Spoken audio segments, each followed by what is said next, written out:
தாவேக தலைவர் விஜயின் கூட்டத்திற்கு துப்பாக்கியுடன் வந்த நபரால் பரபரப்பு ஏற்பட்டுள்ளது. கூட்டம் நடைபெறும் உப்பளம் மைதானத்திற்குள் நுழைபவர்களை மெட்டல் டிடெக்டர் மூலமாக பரிசோதனை செய்யப்பட்டு வருகின்றனர். இந்நிலையில் மெட்டல் டிடெக்டர் மூலம் பரிசோதனை செய்தபோது துப்பாக்கியுடன் வந்த நபர் சிக்கியுள்ளார். புதுச்சேரி தாவேக பொதுக்கூட்டத்திற்கு துப்பாக்கியுடன் வந்த நபரால் பரபரப்பு ஏற்பட்டுள்ளது.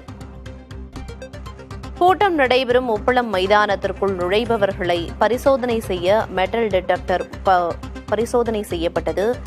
இந்நிலையில் பரிசோதனையின் போது துப்பாக்கியோடு வந்த நபர் சிக்கியுள்ளார். புதுச்சேரியில் நடக்க இருக்கும் தாவேகவின் பொதுக்கூட்டத்திற்கு துப்பாக்கியுடன் வந்த நபரால் பரபரப்பு ஏற்பட்டிருக்கிறது. கூட்டம் நடைபெறும் உப்பளம் மைதானத்திற்குள் நுழைபவர்களை மெட்டல் டிடெக்டர் மூலம் பரிசோதனை செய்து வருகின்றனர். அந்த பரிசோதனையின் போது துப்பாக்கியோடு வந்த நபர் சிக்கியுள்ளார்.